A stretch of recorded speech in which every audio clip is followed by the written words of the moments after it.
स्वागत है दोस्तों आप सबका मेरे साथ हैं Delhi and district cricket association के सचिव अशोक शर्मा मामा जी। मामा जी आपका स्वागत है। धन्यवाद। लीग दोबारा शुरू यानी दूसरा एडिशन शुरू हो रहा है डीपीएल इन दिल्ली प्रीमियर लीग का। पहला सवाल यही पूछूं क्या कहेंगे? सेकंड एडिशन के लिए क्या कहेंगे? दिल्ली में आग लगी पड़ी है क्रिकेट के अंदर, खेलने वालों में और देखने वालों दोनों में। और ये मैं आप लोगों का धन्यवाद करता हूँ, मीडिया का भी और सोशल मीडिया पे जो लोग एक्टिव हैं उनका, और अपनी पूरी एपेक्स काउंसिल का, और मेन अपने प्रेसिडेंट अरुण जेटली का। जी, आपने आग की बात की। बोली जब शुरुआत होती है सीधे 39-40 तक बोली जाती है। जिस तरह से बोलियां लगी उसको कैसे देख रहे हैं? हाई देखिए, जो पहले 6 टीमें थी उनके भी स्काउट्स घूम रहे थे, और जो 2 टीमें ली गई हैं उनके भी स्काउट्स थोड़े समय में इतना रिसर्च करा है दिल्ली के क्रिकेट के ऊपर।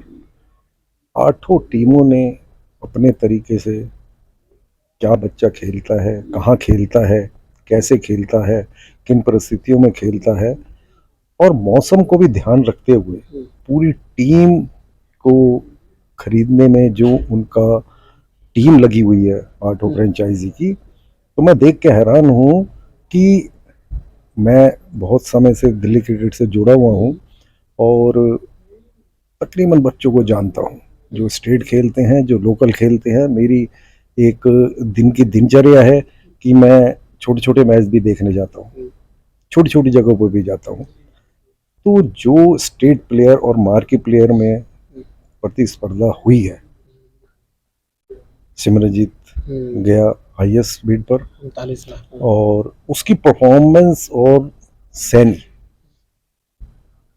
देख के हैरान रह गया कि इंडिया प्लेयर होते हुए सैनी को ये प्रूव करना पड़ेगा कि आई एम द किंग, कि मैं इंडिया खेलता हूँ। देखो, बॉलर का समय होता है, टाइम होता है, परफॉर्मेंस पिछले साल नहीं थी, और जो मैंने आग की बात करी है, इस टाइम सैनी के दिल में वो आग जरूर प्रज्वलित हो रही होगी।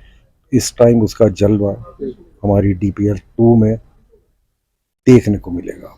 नीतीश राणा की जब बोली लग रही थी, एक बार लग रहा था कहीं अनसोल्ड ना हो जाए, क्योंकि तमाम तख्तियां नीचे थी, लेकिन अचानक जब उठी 34 लाख तक चली गई। देखिए, नीतीश राणा का जो बोर्ड से आना था क्लियरेंस, वो बड़ा यस और नो में चला गया, तो फ्रेंचाइजियों का दिमाग सेट नहीं था। लेकिन जब एक बारी बोली लगनी शुरू हुई तो फिर नीतीश राणा को तो इतना तो तकरीबन आप लोगों को भी, और जो स्पेक्टेटर्स हैं उसके, और जो उसके फॉलोवर्स हैं, तो नीतीश राणा का जो प्राइस गया है वो उसके हिसाब से ठीक है जी, उसके हिसाब से ठीक है। किसी ऐसे खिलाड़ी की चौंकाने वाली बोली लगी अब तक आपको लगा कि यार इतनी ऊपर चला गया है? देखिए, मैं सुमित माथुर की बात करूं कि उसका बेस प्राइस के ऊपर ही थोड़ा सा गया, जबकि उसका आप रिकॉर्ड देखोगे स्टेट क्रिकेट के अंदर या बीसीसीआई के क्रिकेट में तो बहुत अच्छा है। समझ है फ्रेंचाइजियों की, और किसी किसी की बोली अनएक्सपेक्टेड बहुत ऊपर तक गई है। हिमांशु चौहान हमारा उभरता हुआ पेसर है, जैसे उसकी बोली लगी तो फ्रेंचाइजियों ने तैयारी करी है। लेकिन बहुत सी बार ऐसा होता है कि जिस प्लेयर को आप लेना नहीं चाहते हो और जिसको चाहते हो, तो वो टाइमिंग में फर्क पड़ जाता है, क्योंकि बिड के अंदर क्या है, सोचने में और करने में शार्प माइंडेड होते हैं, पूरी टीम बैठी होती है, और प्लेयर उनके दिमाग में होते हैं कि ये नहीं ये नहीं ये नहीं ये नहीं। जो सीक्वेंस बनाते हैं ना, उसमें थोड़ी बहुत कमी रह जाती है, या उस चीज को जल्दी समझ जाता है, तो उस वजह से जो प्लेयर का, जिसका हमारे को लगता है कि ये जाएगा, और प्रतिस्पर्धा जब 2 फ्रेंचाइजी में हो जाती है तो ऊपर चला जाता है। एक सवाल और इसी ऑक्शन पूछूंगा। ईशांत शर्मा 15 लाख में गए, क्या सही है? देखिए, ईशांत शर्मा महान प्लेयर है, 100 टेस्ट खेला हुआ, और देखो जब उम्र बढ़ती है तो उसकी क्षमता पे भी फर्क पड़ता है, और अभी संभावना है कितने मैच खेलते हैं कितने नहीं खेलते हैं। तो फ्रेंचाइजी सब ने ये देखा, उसी चीज को देखते हुए उसका बोली लगी। और देखिए, सम्मान बहुत है, लेकिन समय सबसे बड़ा बलवान है। जी, सब लोग उम्मीद कर रहे थे इस बार ऋषभ नजर आएंगे, लेकिन उनका शायद लग रहा क्लियरेंस नहीं, या फिर वो इंग्लैंड में लंबा दौरा इस वजह से नहीं है। देखिए, दिल्ली 6 ने उनको रिटेन किया है तो कुछ पूछ के करा होगा। ब्रांड वैल्यू बहुत बड़ी है और इंग्लैंड खेल भी रहे हैं और परफॉर्मेंस भी आ रही है जितनी आईपीएल में नहीं दिखी लोगों को। शायद अगर वो 1-2 मैच डीपीएल के खेल लेते हैं तो बढ़ता हुआ जी। प्लेयर है। समय समय पे डाउनफॉल प्लेयर्स का आता रहता है और समय पे ही बढ़ जाता है। तो ये तो क्रिकेट है, अनिश्चितताओं का गेम है और मैं फिर से कोशिश और दुआ करता हूँ अपना ऋषभ पंत को कि वो उन प्लेयरों में शुमार हो चुका है जिसको हमेशा आगे ही बढ़ना है। जी। अच्छा, थोड़ा सा आपके बारे में जानना चाहूँगा। जैसे आपने जब से जिम्मेदारी सेक्रेटरी की संभाली है, सचिव की जिम्मेदारी संभाली, दिल्ली की क्रिकेट में हम भी देख रहे हैं, आप भी देख रहे हैं, एक मील का पत्थर साबित हो रहा है डीपीएल की जो शुरुआत है। और कुछ ऐसा बताना चाहेंगे जो आपने किया हो, आपका मन संतुष्ट हो रहा है? देखिए, सबसे बड़ी संतुष्टि है पिछली बार हमने 110 के करीब लीग परफॉर्मेंस के बच्चे लिए थे।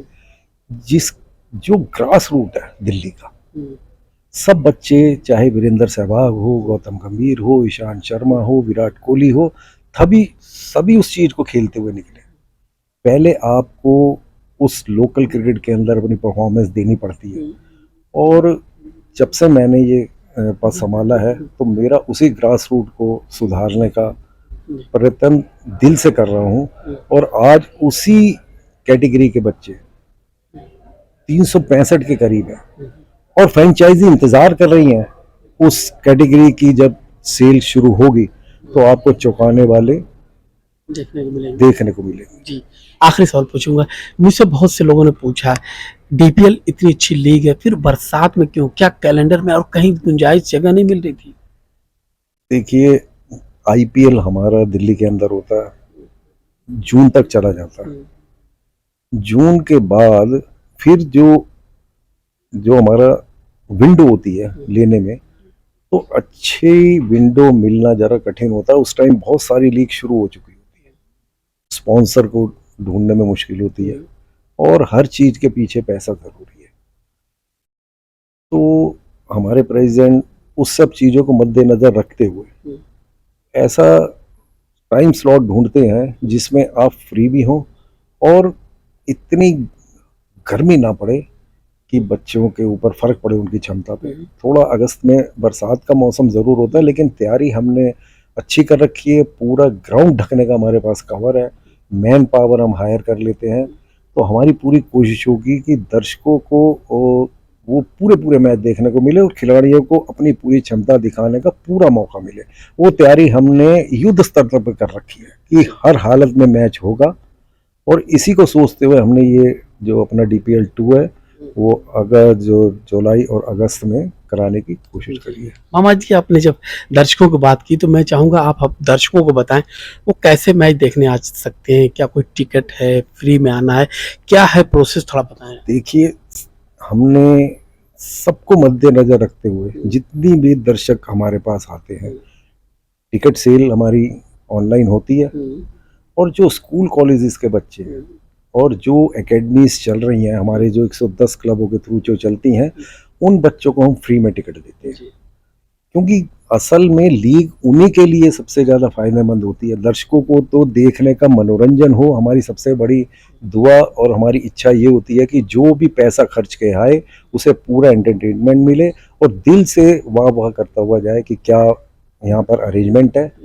उसी तरीके से हमने सब तैयारी इस मद्देनजर सोच के रखी है और जो क्रिकेट जिसको चाहिए उन बच्चों को भी हम फ्री में टिकट देते हैं और मैक्सिमम बच्चे मैच विद पेरेंट्स के साथ देखने आते हैं। अच्छा मामा जी, रजिस्ट्रेशन कैसे आपने किया? किन खिलाड़ियों को, जो आपने 365-400 के आसपास बच्चों को लिया, कैसे उनका प्रोसेस, क्या देखा, उसने क्या खेला है? देखिए, हमारी लीग जो होती है ना, थ्रू आउट पूरे ईयर चलती है। हम फर्स्ट वीक ऑफ अक्टूबर शुरू करके और जुलाई के बीच तक चली जाती है क्योंकि बीच में हमारे स्टेट के मैच भी होते हैं, डीपीएल भी होता है और बीच में क्या कि हमारे को इंटरनेशनल मैच भी मिल जाते हैं। उसकी तैयारी के लिए भी हमें ग्राउंड छोड़ने पड़ते हैं।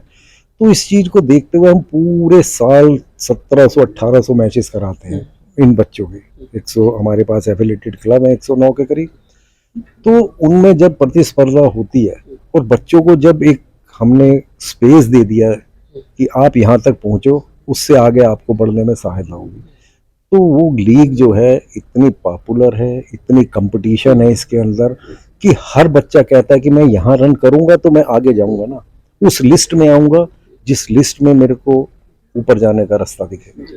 तो उस लीग को, उस पर खर्चा भी हम करते हैं और रिफ्रेशमेंट तक बच्चों को देते हैं, सब्सिडी क्लब्स को देते हैं। और सबसे बड़ी बात यह है कि हमने महिला क्रिकेट जो लीग शुरू कराई है ना, पिछले साल हमें चारों टीमों के अंदर बच्चे नहीं मिल पाए महिलाओं के लिए, लड़कियों के लिए, लेकिन हमने लीग शुरू कराई। रोहन जी ने कहा लीग 100% शुरू करानी है, तो 42 क्लबों ने उसमें पार्टिसिपेट किया। और जो लड़कियां इधर उधर खेलती थी, पहले माँ बाप लड़कियों को खेलने नहीं भेजते थे, तो लेकिन आज के टाइम में अपने बच्चों को, लड़कियों को लोग बाग लेके आ रहे हैं, क्लबों में एंट्री करा रहे हैं। बहुत शानदार लीग गई है। हमने 42 टीमों की लीग कराई है, ग्रुपों में बांट के 6-6, 7-7 मैच दिया, उसका डेटा लेके हमने फ्रेंचाइजी को दिया है। तो इस साल हमारे को शायद लड़कियों की टीम में अच्छी लड़कियां मिल जाएंगी और ढूंढने की जरूरत नहीं पड़ेगी, डेटा उनके पास पहुंच गया। जी बिल्कुल, बहुत बहुत शुक्रिया। लगातार इसी तरह गुफ्तगू करेंगे, लेकिन हाँ श्रोताओं दोस्तों, आपने देखा होगा जिस तरह से जो बातें अशोक शर्मा मामा जी बताते हैं, कम लोग बता पाएंगे डीडीसी से। वजह यह कि डीडीसी में ये रोज आते हैं और शुरू से इन्होंने जो संघर्ष करके यहाँ तक पहुंचे, वही इनके एक्सपीरियंस में झलकता है। बहुत शुक्रिया, धन्यवाद, थैंक यू।